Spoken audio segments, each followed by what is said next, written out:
विश्वविख्यात महान क्रांतिकारी महामानव तथागत बुद्ध की गिनती महान क्रांतिकारियों में से की जाती है। तथागत जिन्होंने सभी तथ्यों को जान लिया वे तथागत कहलाए। विश्व में तथागत बुद्ध ने नैतिकता, सदाचार, सामाजिक समानता, स्त्री पुरुष में बराबरी, प्रजातंत्रात्मक शासन पद्धति, भाईचारे, त्याग वृत्ति, शांति और परस्पर मैत्री की शिक्षा देने वाले सिद्धार्थ कपिलवस्तु के शाक्य वंशी राजा शुद्धोधन के पुत्र थे। आर्य ब्राह्मणों ने राजा शुद्धोधन को लालच देकर उनके राज्य में घुसपैठ की। इस घुसपैठ के खिलाफ उनकी पत्नी महामाया थी और उनकी पत्नी के विरोधी स्वभाव और संकल्प के कारण ही सिद्धार्थ ने ब्राह्मणी व्यवस्था को बदलने का निर्णय लिया। सिद्धार्थ ने अपनी पत्नी यशोधरा का समर्थन लेकर गृह त्याग किया और अलग अलग स्थानों पर घूमकर ऋषियों, मुनियों और संतों से ज्ञान अर्जित किया। इन्होंने लगातार 6 वर्षों की कठिन साधना के बाद समाज में फैली विषमताओं,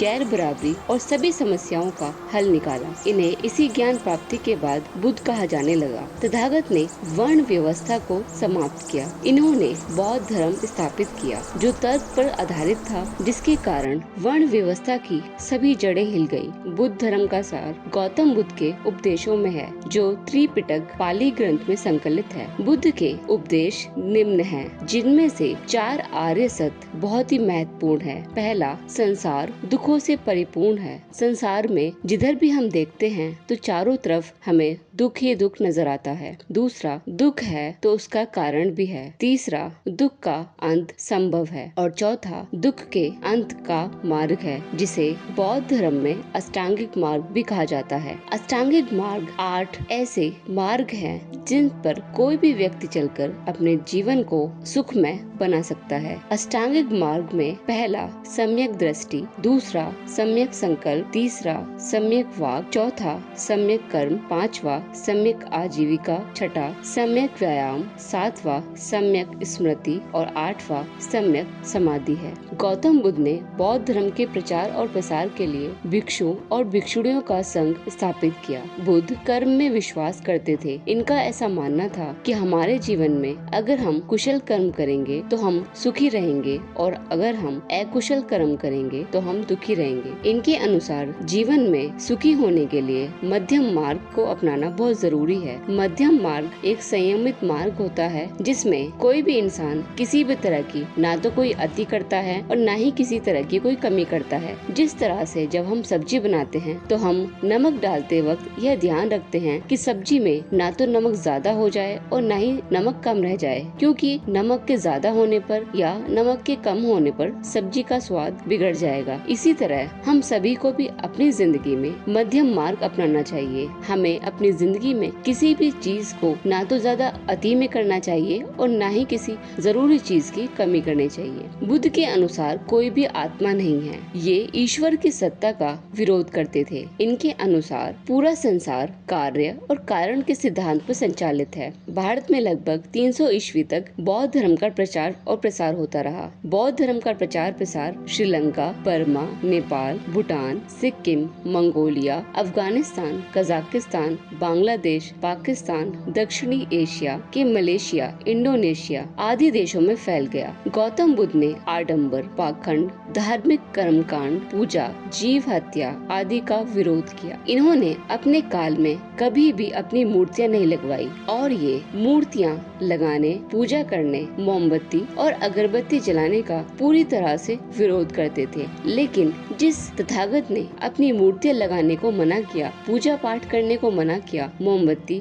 और अगरबत्ती जलाने को मना किया, उन्हीं गौतम बुद्ध की मूर्तियां पूरे संसार में सबसे ज्यादा बनाई गई हैं। बुद्ध ने भारत में वर्ण व्यवस्था को परिवर्तन कर समानता की व्यवस्था स्थापित की। इन्होंने ब्राह्मणी मानसिकता से मूल निवासियों को आजाद कराया और यह संघर्ष लगभग 45 सालों तक चलता रहा। बुद्ध की 80 वर्ष की आयु में ब्राह्मणी षड्यंत्र के तहत खाने में जहर देकर हत्या कर दी गई। वर्तमान में ब्राह्मणों ने बुद्ध को भगवान बनाकर हम सभी के सामने पेश किया है और इसीलिए आजकल जहाँ भी खोज की जाती है वहाँ बुद्ध की मूर्ति क्रांतियाँ दिखाई देती हैं। बुद्ध एक भगवान नहीं बल्कि एक क्रांतिकारी थे। इन्होंने ब्राह्मणों की असमानता, घृणित व्यवस्था, गैर बराबरी की व्यवस्था के विरुद्ध क्रांति की। इनकी क्रांति के निम्न परिणाम हुए। जिस तरह से बुद्ध की क्रांति के बाद निम्न परिणाम हुए, शूद्र राजा बने, महिलाओं को स्वतंत्रता मिली, देश में सर्वप्रथम बुद्ध के धम्म के कारण ही ज्ञान, विज्ञान और तर्कशील चिंतन का विकास हुआ। महिलाओं ने बहुत सी खोजें की, जैसे पानी, अग्नि आदि। सम्राट अशोक, बिंबिसार, महापद्मनंद आदि राजा हुए। शूद्रों की स्थिति में हर तरह से सुधार हुआ। मूल्यवासियों ने अपने व्यवसाय, खेती, अच्छे रहन सहन की शुरुआत की। मूल्यवासियों ने तर्क करना आरंभ किया और आडंबर, पाखंडवाद, कर्मकांड और ब्राह्मणों की श्रेष्ठता को ठुकराया। बुद्ध की क्रांति से ब्राह्मणों ने जो असमानता मूल्यवासियों में कायम कर रखी थी, वह वास्तव में तो नहीं हटी, लेकिन मूल्यवासियों का सद्भाव जरूर बौद्ध धर्म की ओर बढ़ गया। बुद्ध के मरणोपरांत ब्राह्मणों ने बुद्ध की वाणी और विचारों में घुसपैठ की। यहाँ तक कि बुद्ध की मूर्तियों में भी बदलाव किया गया। बुद्ध धर्म को परिवर्तन कर बुद्ध को भगवान बना दिया गया और मूल्यवासियों को दोबारा आस्था से जोड़कर गुलाम बनाने का षड्यंत्र किया गया। बुद्ध का धर्म तर्क, लॉजिक पर आधारित था। ब्राह्मणों ने तर्क करने पर पाबंदी लगाई और तर्क करने वाले को नास्तिक कहा। उन्होंने यह कहा कि तुम सिर्फ और सिर्फ जानो, छानो मत, बल्कि बुद्ध का सिद्धांत यह कहता था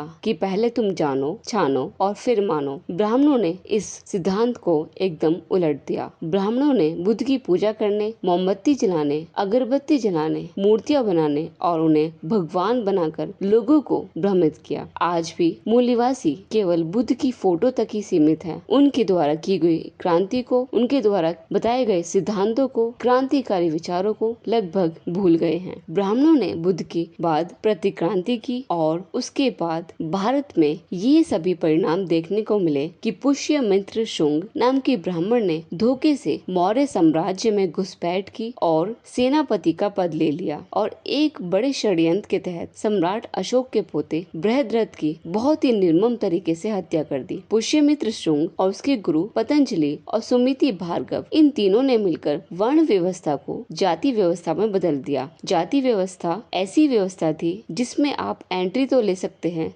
लेकिन वहां से आपकी एग्जिट होना नामुमकिन है। आज भारत में लगभग 6,743 जातियां हैं। आपका जन्म जिस जाति में हुआ है, उसी जाति में आप मरने के बाद भी रहेंगे। आपकी जाति आपके साथ विदेश भी जाती है। आप कितने भी अच्छे काम क्यों न कर लें, लेकिन आपको लोग आपकी जाति की वजह से ही अहमियत देते हैं। पुष्यमित्र शुंग ने बौद्ध भिक्षुओं का कत्ले आम करने का आदेश जारी किया और बौद्ध भिक्षु के सिर काटने पर 100 अशर्फिया इनाम भी रखा। सभी बौद्ध विहार, मठ और स्तूप सभी नष्ट कर दिए गए। पुष्यमित्र शुंग ने बौद्ध भिक्षुओं का कत्ले आम करके उनका सर काटने का जो आदेश दिया था, उसमें बौद्ध भिक्षुओं का सर काटकर अयोध्या के किनारे जो सरयू नदी है, वहां फेंकने का आदेश दिया था। स्त्रियों और शूद्रों को इन्होंने नीच घोषित किया। स्त्रियों के लिए अनेक प्रथाएं, व्रत, तीज, त्योहार सभी बनाए, जिससे कि वो गुलामी में ही बंधी रहें। बुद्ध दुनिया के सबसे बड़े संगठक, नेता, लोकतंत्रवादी थे। विश्व में तथागत बुद्ध को सबसे बड़ा